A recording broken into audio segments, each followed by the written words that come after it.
August 2nd will be the 3-month mark in the search for Lilly and Jack Sullivan, two siblings aged 6 and 4 who mysteriously disappeared from their home in Nova Scotia on May 2nd. It would appear that despite what all had hoped for, what we all wanted to believe, the police have no leads and the trail has gone cold.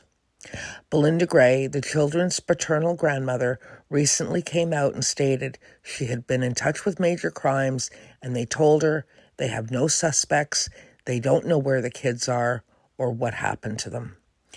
Gray also said that the RCMP are still awaiting results from forensics on evidence that had been submitted. Now, sadly, it's not great news that there's really not a whole lot to report from the crime unit because they have no suspects whatsoever. They have no evidence as of yet. And they're just as bewildered as everybody else on what happened to these two kids. And I stated, I don't know how you guys can say that. And he stated, well, you need evidence. And we don't have any at this time. We are still searching and trying to find the answers. Now, I do know a lot of their forensics has not come back yet for the testing. So fingers and everything crossed that here's hoping. But I think this case kind of went cold the very first day.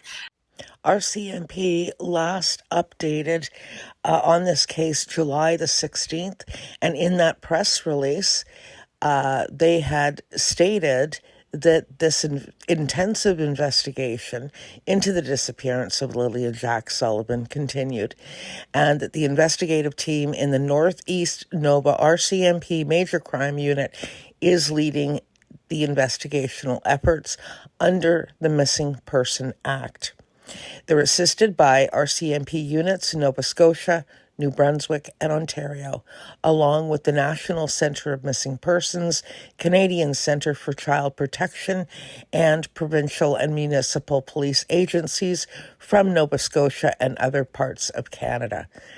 Their efforts, they stated, have included reviewing approximately 5,000 video files that have been obtained through a video canvas of Lansdowne Station, where the children lived, and their surrounding areas, assessing more than 600 tips from the public, formally interviewing more than 60 people, including the administration of polygraph to some of those individuals.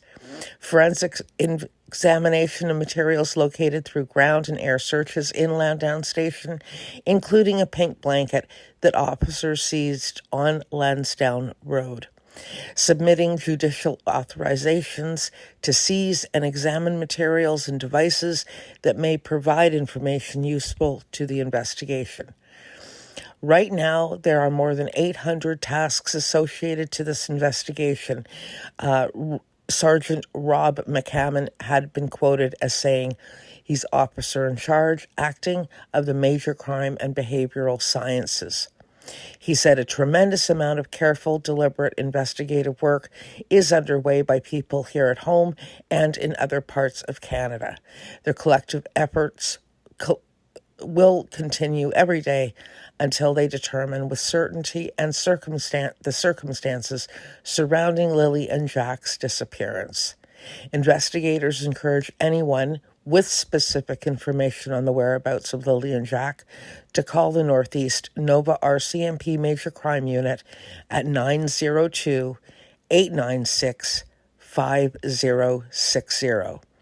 To remain anonymous, contact Nova Scotia Crime Stoppers, toll-free 1-800-222-TIPS. That's 1-800-222-8477. You can also submit a secure web tip at www.crimestoppers.ns.ca or use the P3 Tips app, file number 2025-583-3775.